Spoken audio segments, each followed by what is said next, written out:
Okay, here we are, and at the start of GIMP here, I'm gonna go ahead and be making a video today about exactly what you're looking for. So there are many ways to make an ebook cover background. Some people literally will just take a bucket, color it, a pen, and make some vague shapes in another foreground, come a little bit closer to the foreground, make them a little bit more detailed until they have like a just something that's like made in 5 minutes, right? That's pretty common. And then you have, your actual foreground and title and text that has the true detail and the punch of the image. But today, I'm going to do a background that actually has some detail, but not too much that it grabs your eye away from everything else, right? Just going to have a couple of points from royalty-free images that I have modified and changed. And when it comes to using images or outlines or basically like quote unquote cheating with your art, the same way like a pencil sketch artist would use maybe a photo, an actual photo behind their work with a light shining behind it, so they can trace. That's not cheating. It's a methodology of expediting your own skill, and doing that kind of stuff is part of the job. So I'm going to grab two images, and then you're going to see me mess with them until we have a background. In order to do that, you're going to go to File, Open as Layers, and it will put an image in the layers bracket once you select it, which ones. Okay, I just wanted to make sure I had this right here. So yeah, open as layers, you navigate to it here. I'm going to open up this stars image, and it is way, way bigger than the final product here. And I can accidentally drew on it. I can move it, right? And I can find a placement that I like this, or I can Shift T as in Tango to use a transform tool. Use Control and your mouse wheel to zoom in and out. Now this tool is a real pain to figure out how to actually use. Like you can really mess things up by accident, and you can see the numbers how if you got it back to the normal perfect square or whatever it is, and it doesn't drag, right? You can move this thing around, but the way to actually do it is with these, and so you kind of have to walk it where you want it to go, and the other layer is going to be the primary one after it's all merged together. So let me. It's a square trying to fit into a rectangle, so I'm just going to have to overlap it. And I'm going to put the background. All right. You can't do that while the transform is active. So I think I like that. I'm going to just press enter. Bam. Right? And then I'm going to go back to the dragger here to move it around and see. I like the darker side of things here. And you could be black too. I can copy over some stars. I can do this however we want here. So I am going to this bottom half is definitely going to be covered up with other art. So I'm just thinking about particularly this section right here where the background is actually going to be, and my title is going to be here. So let's go with that. Okay, and then right click and merge down. Come on, where are you being? Yeah. Why is my layer? It doesn't really matter. Okay, I think I figured it out here. So it's layers or layer to crop layers to content. No, that didn't do it. That sucks. It it was layers to image size, and it'll bring it down there. If you have too much stuff going on, a crap computer like mine can start to lag as you like drag a cursor thing over. So I just wanted to fix that first. So we're going to use a couple of different tools here. I showed you the Shift T transform to move transform an image around, and you press Enter to set it. And then I don't really like it's not perfect, right? So I'm going to go to the clone tool, and you can set a size. Hold Control down. I've showed this tool before, and you can duplicate some star material here. It doesn't have to be perfect, but I'm going to get darker as I go up, right? So it's going to be something like that. Come in here, and it's a background. It doesn't have to be perfect, right? It can be nonsensical or impossible to exist in reality. Of course, we're, fiction covers, right? But this is totally fine with me. I don't like it though. So we're going to redo that. What I would actually do is go in here and look at literally the individual pixels. And don't worry, I'm not going to do this on every single one to painfully, do that to you. But this already is background material. And if you wanted to get really technical, I could start cloning over the actual textures, right? One of my favorite things to do. So you can clone over the actual textures of it. The circle of my initial theft of the star from the bottom there goes away. This is to really high contrast, so you can sort of fix it by using some color theory there, and then go back to the smudge tool, and you can really fix it. And so on a pixel by pixel level, you'll come out with something that the eye is okay with.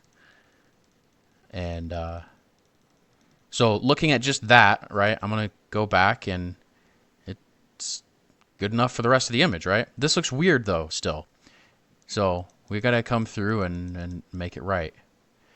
And I'm going to skip forward here in a minute after I finish this section, showing you how I would finish this section, and do the rest of the background in the same way.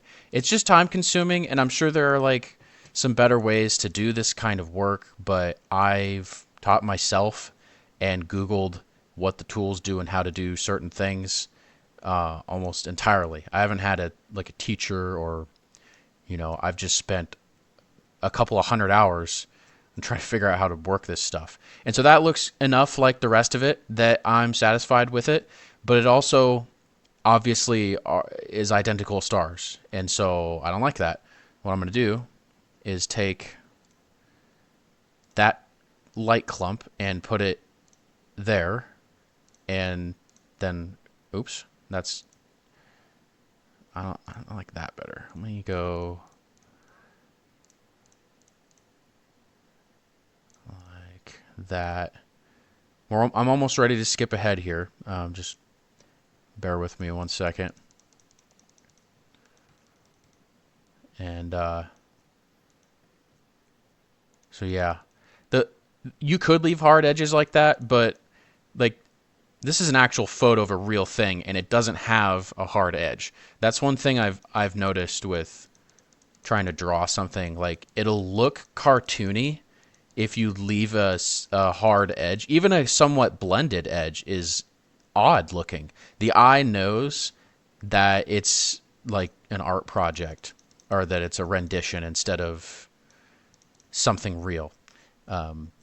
So, okay, that looks different enough. Maybe I changed the color. Let me change one more thing, okay? I actually decided to record this part because you should know how to alter your clones. So, color picker. I'm gonna grab one of these colors, see where it is on the light to dark to color, range here, and change its spectrum to something else. Go back, and so I grabbed it from about right here. So I'm going to keep the light It changes to purple. That's cool. Okay. This star is going to be blue. Sort of. So you want to just slightly change it, and I went darker, so we're going to go around the outside.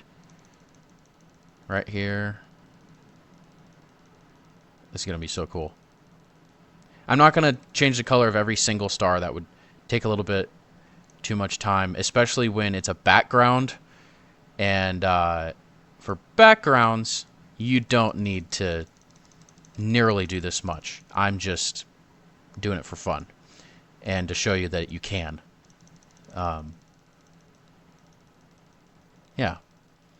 So I have enough color here to go ahead and take my smudge and just change the color palette significantly. Can even slightly change the shape if I wanted here, but I like it.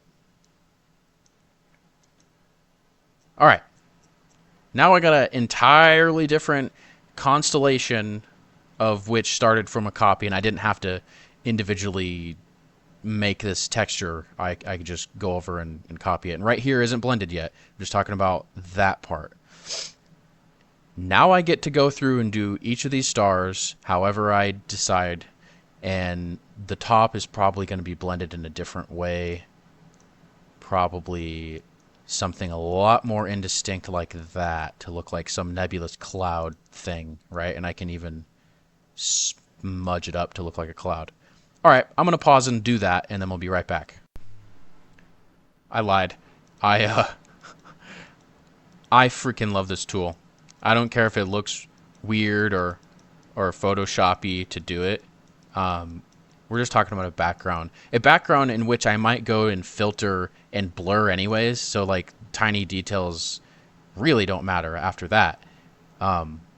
Crap.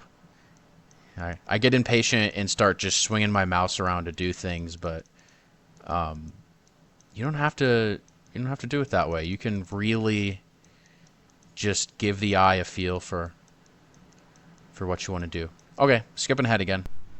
All right, now is when things start to really shift in the mood, right? I have the area that I like. I got some stars back there. They don't exactly match thematically, but the next part is going to change everything. So I went to a darker red, like a bloody red, and I removed the color because it's background. And I don't know if this is the appropriate color yet, but we're going to try it.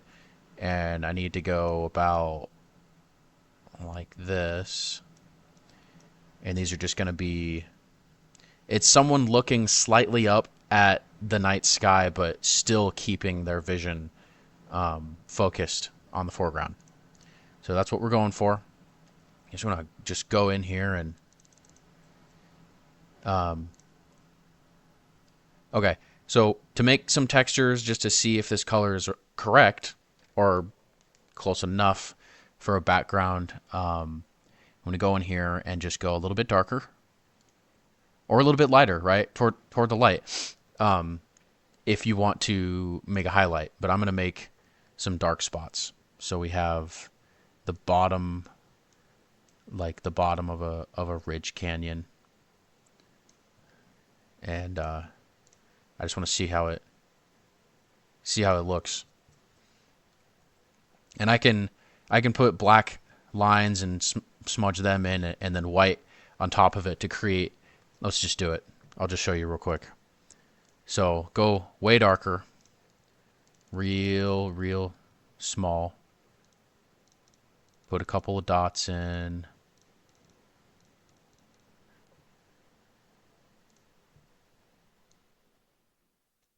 Make it more, realistic. Come up like this, and we're going to put a highlight on it. Okay. Right. That was actually too big. Let's go down. We're already at the pixel by pixel range here. And I used one of those. Oh crap. What in the heck? I just erased. It happens, Okay. I was gonna say I'm already at like the pixel by pixel layer of,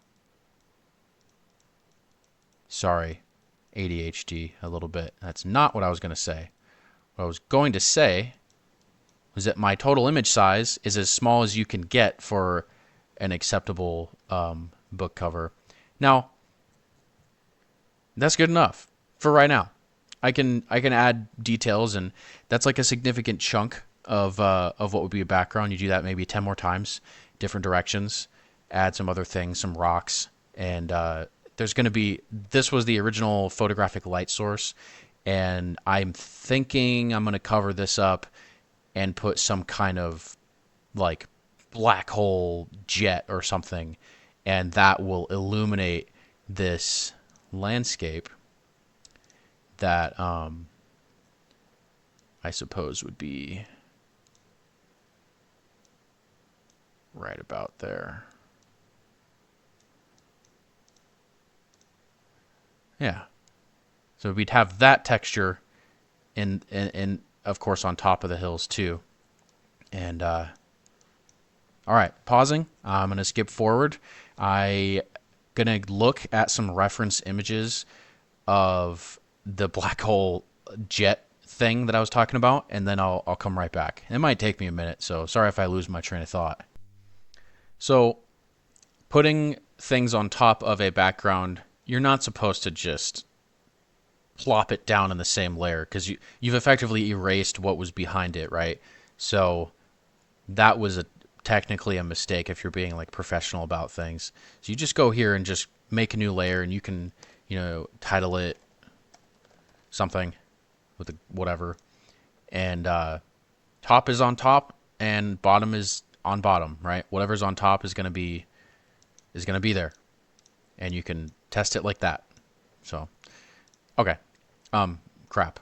Let me press Control Z a bunch of times until I get rid of that. There we go. All right, I'll be right back. All right, so here we go. What the heck? It didn't listen to my... There we go. Okay. So, I don't need this entire deal at all. So, oh, look at that.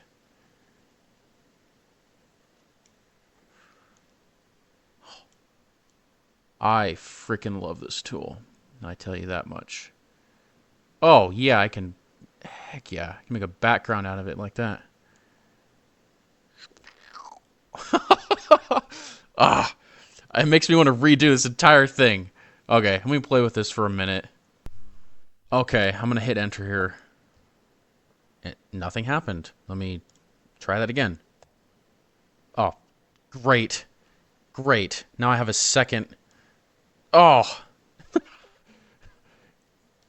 See, where did it go now? I didn't... Oh my gosh. Okay, everything's going wrong.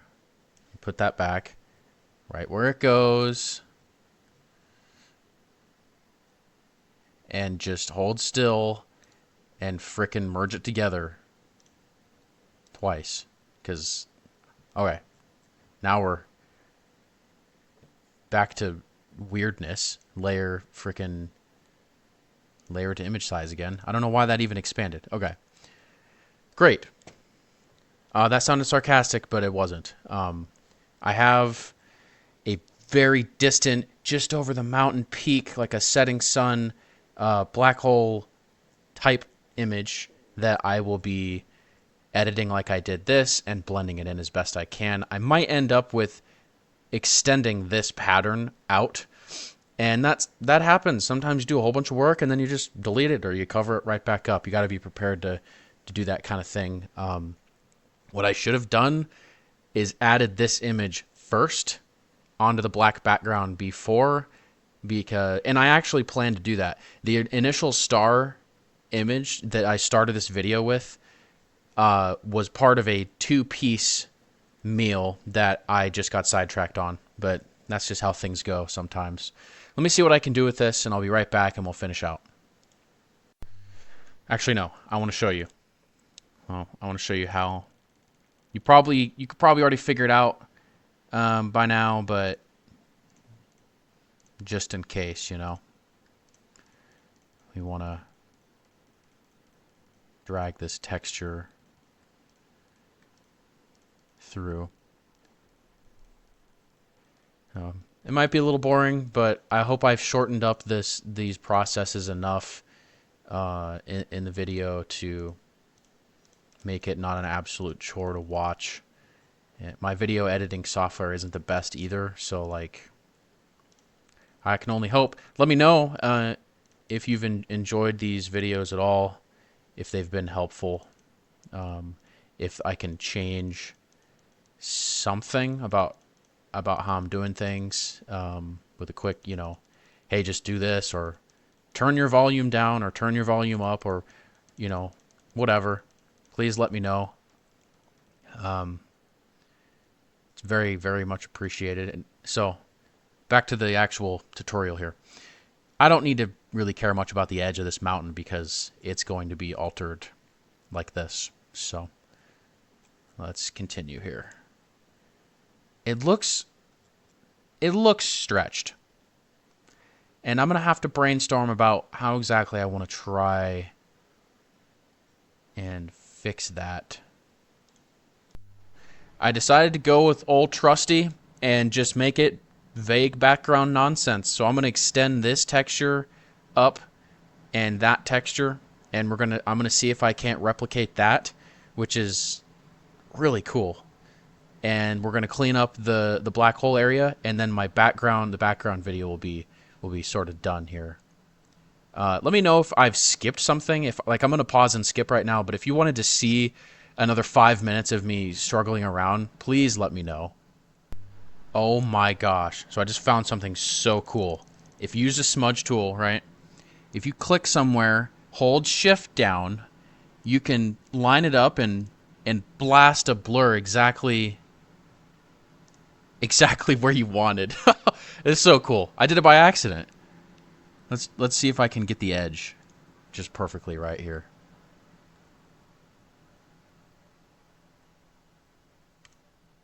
Let's see what that did.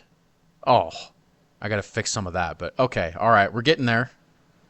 We're getting to a background. Yeah. This background is starting to be wonderful. All right. So, not eye-catching enough. It's already good, but I want this to be like, boom, focal point. That's what it's technically called. So, these light sources are going to get an upgrade. And the best light source has high contrast. So I'm going to make that part darker. All right, and not that much. Good lord. Still needs to be like ovular here. Okay, now it looks weird now. So we got to fix the lighting around it, right? It needs to be. I can do the hill again. So we're gonna. You make sure you smudge in the correct direction too. By the way, you can really tell what way you've done some of this. And I want to grab some of these texture balls here, for lack of a better term. And then we're going to fix it all together. We are so close. We're almost there. I'm almost ready to call this a background. I don't know if you remember what I said about hard edges, but I'm using a single pixel wide blur tool to, well, actually smudge, to blur the edge, right? Just to make it look somewhat normal. Maybe a black hole shouldn't have an edge on it. I got to think about that one too. Usually they do. All right, we are on to the highlights. So I need to get this color palette here, and we're just going to go a little bit more color and a little bit more light. Actually, quite a bit. Let me go bright. See how that goes. Let's see what happens when I blast this thing. with color.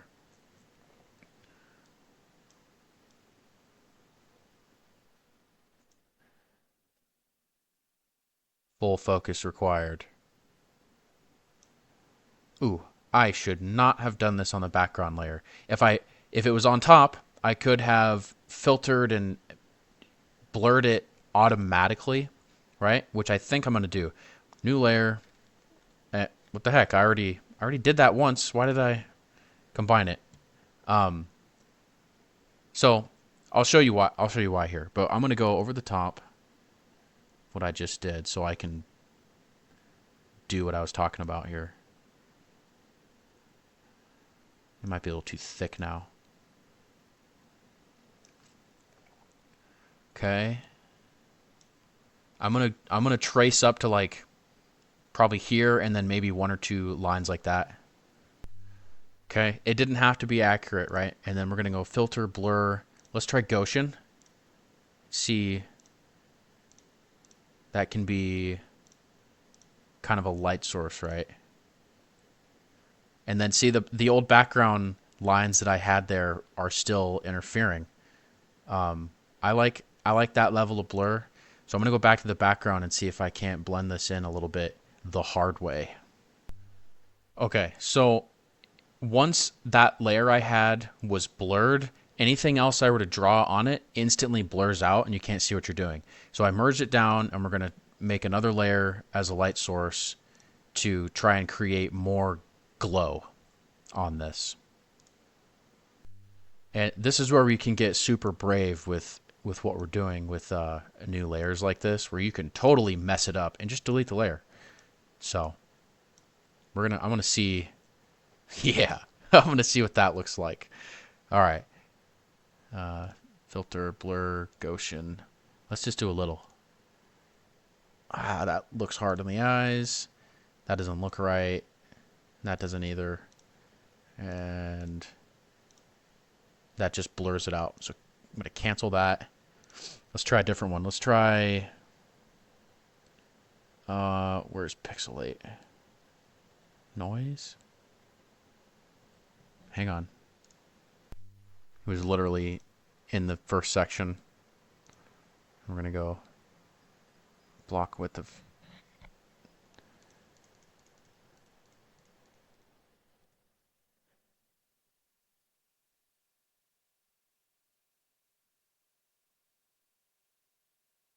It's a background, right? I got to remember it's a background.